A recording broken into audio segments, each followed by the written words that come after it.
नागपंचमीचा सण काही दिवसांवर आला आहे. श्रावण महिन्यातील पहिला आणि महत्त्वाचा सण.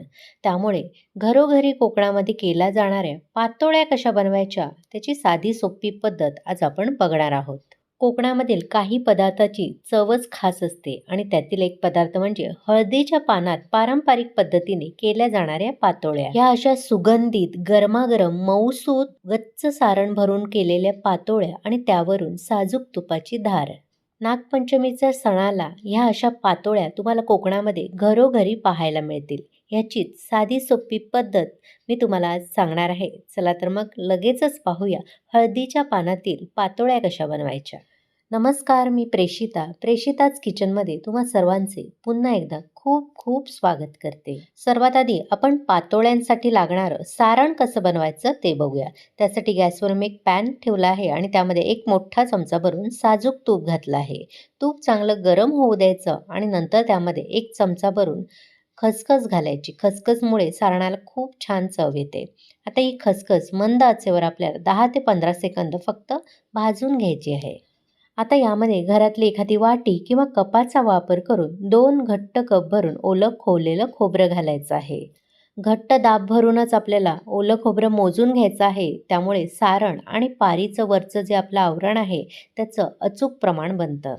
आता हे ओलं खोवलेलं खोबरं आपल्याला गॅसची आच मध्यम करून 1 ते 2 मिनटं परतून घ्यायचं आहे. म्हणजे त्यामधला जो ओलसरपणा आहे, नारळामध्ये जो रस असतो तो आपल्याला थोडासा कमी करून घ्यायचा आहे. आता यामध्येच मी दाखवते एवढं 2 चिमूट आपल्याला मीठ घालायचं आहे. कोणत्याही गोड पदार्थात मीठ घातल्यामुळे त्याची चव दुपटीने वाढली जाते. आणि आपल्याला हे खोबरं असं परतून का घ्यायचं आहे, तर आपलं सारण हे चिकट बनत नाही. जेव्हा आपण गुळाचा पाक करतो त्यामुळे सारण चिकट होण्याची भीती असते, तर तसं होत नाही. दुसऱ्या दिवशीसुद्धा आरामामध्ये अजिबात त्यातून रस न गळता या पातोळ्या खाऊ शकता तुम्ही.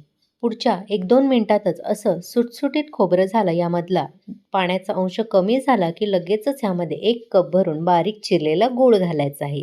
2 घट्ट कप भरून आपण इथे ओलं खोललेलं खोबरं घेतलेलं, त्यासाठी 1 कप गूळ पुरेसं होतं.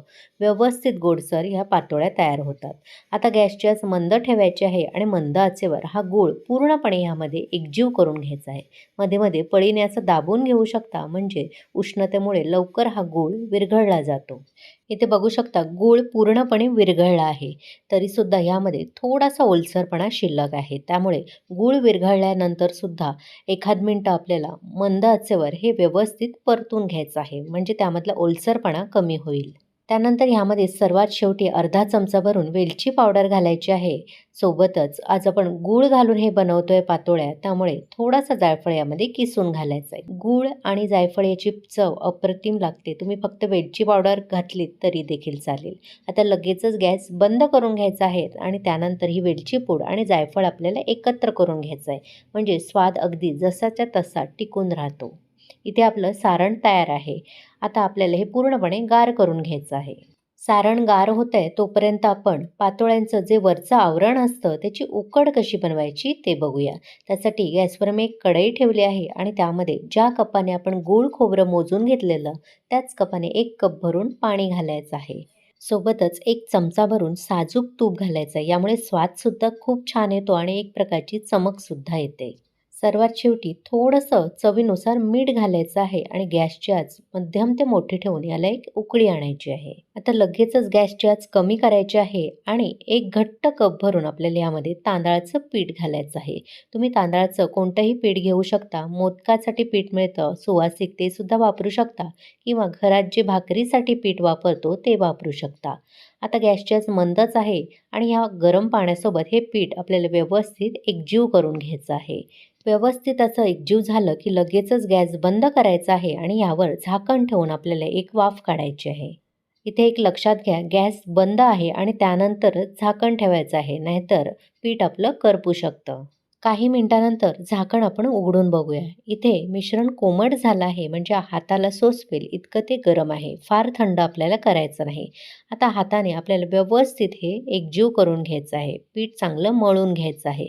शक्य होईल तेवढं सुरुवातीला हातानेच असं मळून घ्यायचं. अजिबात पाणी यामध्ये घालायचं नाही आणि लागलंच तर आपल्याला नंतर फक्त पाण्याचा हात घ्यायचा आहे. मी दाखवते त्याप्रमाणे हात ओला करून घ्यायचा आहे आणि हे पीठ चांगलं मऊसूत मळून घ्यायचं आहे. पाणी यामध्ये ओतायचं नाही.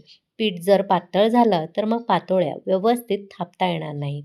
इथे बघू शकता चांगले 2 ते 3 मिनिटं हे पीठ मी थोडं पाण्याचा हात लावून मळून घेतलं आहे. बघू शकता किती मऊसूत झालं आहे.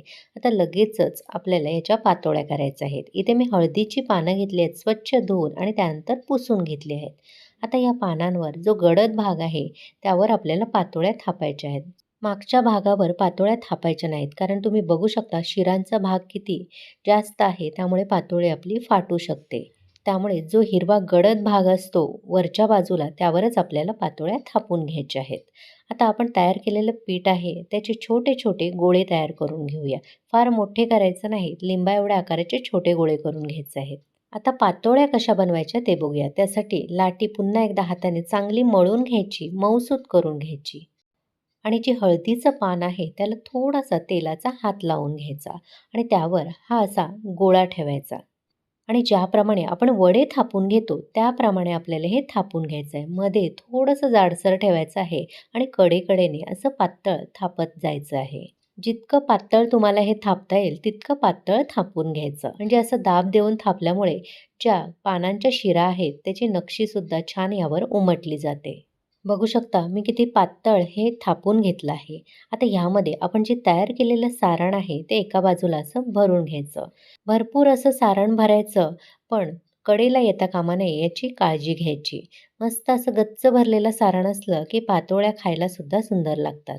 आता हे पान आपल्याला दुमडून घ्यायचं आहे. मी दाखवते त्याप्रमाणे पान आणि पातोळ्या अशा दाबून घ्यायच्यात. कडेकडेने घट्ट दाब देऊन ही पातोळी अशी बंद करून घ्यायची, म्हणजे सारण पातोळी शिजवताना बाहेर येणार नाही. पातोळी बघू शकता किती सुंदर तयार झाली आहे. यावरची नक्षीसुद्धा तुम्ही पानांची बघू शकता किती सुंदर उमटली गेली आहे. अशाच पद्धतीने आणखी एक पातोळी मी तुम्हाला बनवून दाखवते. हे बघा पान अगदी छोटंसं आहे, तरीसुद्धा यावर पातोळी बनवू शकते. पानाला थोडासा तेलाचा हात लावून घ्यायचा, पिठाचा गोळा चांगला मळून घ्यायचा आणि यावर पातळ असा थापून घ्यायचा. यामध्ये सुद्धा भरपूर असं आपल्याला सारण भरायचं आहे एका बाजूला. मध्यभागी थोडंसं भरलं तरी देखील चालेल. म्हणजे ती कडेला येणार नाही आणि आपली पातोळी फुटणार नाही. आता ह्याच्या कडासुद्धा आपल्याला व्यवस्थित अशा बंद करून घ्यायच्या आहेत. पानांचा आधार घेऊनच पानासहितच आपल्याला ह्या कडा अशा दाबून घ्यायच्या आहेत. म्हणजे व्यवस्थित पानांच्या शिरा यावर उमटल्या जातात. ही बघा दुसरी पातोळीसुद्धा आपली इथे तयार आहे. पानांच्या शिऱ्यांचा भाग बघू शकता किती सुंदर यावर उमटला गेला आहे. अशाच पद्धतीने एक-एक करून सर्व पातोळ्या इथे मी बनवून घेतल्या आहेत. आता या पातोळ्या लगेचच आपण वाफवून घेऊयात. इथे मी पातोळ्या बनवेपर्यंत मोदक पात्रामध्ये पाणी घालून चांगलं खळखळून उकळवून घेतलं आहे. आता यामध्ये एक-एक करून या पातोळ्या ठेवायच्या आहेत. तुम्हाला जर हळदीची पानं उपलब्ध झाली नाहीत, भेटली नाहीत कुठे, तर तुम्ही केळीच्या पानांमध्ये सुद्धा या पातोळ्या बनवू शकता. आता आपल्याला झाकण लावायचं आहे आणि मध्यम ते मोठ्या आचेवर फक्त 10 मिनिटाची वाफ घ्यायची आहे. इथे बरोबर 10 मिनिटं झाली आहेत. 10 मिनिटानंतर झाकण उघडून बघूया. पातोळ्यांना असा हात लावून बघायचा. हाताला जर चिकट पीठ लागत नसेल तर पातोळ्या शिजल्या गेल्या आहेत असं समजायचं. आता या पातोळ्या लगेचच आपण सर्व्ह करून घेऊया. बघू शकता प्रत्येक पातोळी किती सुंदर तयार झाली आहे. तुम्हाला माझी आजची रेसिपी कशी वाटली? पातोळे बनवण्याची साधी सोपी पद्धत कशी वाटली? आवडली असेल तर एक लाईक करा. जास्तीत जास्त लोकांना शेअर करा. प्रेषिताच किचनला सबस्क्राईब करायला विसरू नका. सोबतच नोटिफिकेशनचं ऑलचं बटन दाबा, जेणेकरून माझ्या अशाच सर्व रेसिपी तुम्हाला लगेचच पाहता येतील. या पातोळ्यांसोबत खाण्यासाठी मस्त असं घरचं कढवलेलं साजूक तूप. ह्यातली एक पातोळी मी तुम्हाला तोडून सुद्धा दाखवते. बघू शकता मऊसूत आणि आतून भरगच्च सारण असलेली पातोळी. वरून अशी साजूक तुपाची धार सोडायची आणि त्यानंतर पातोळी खायची.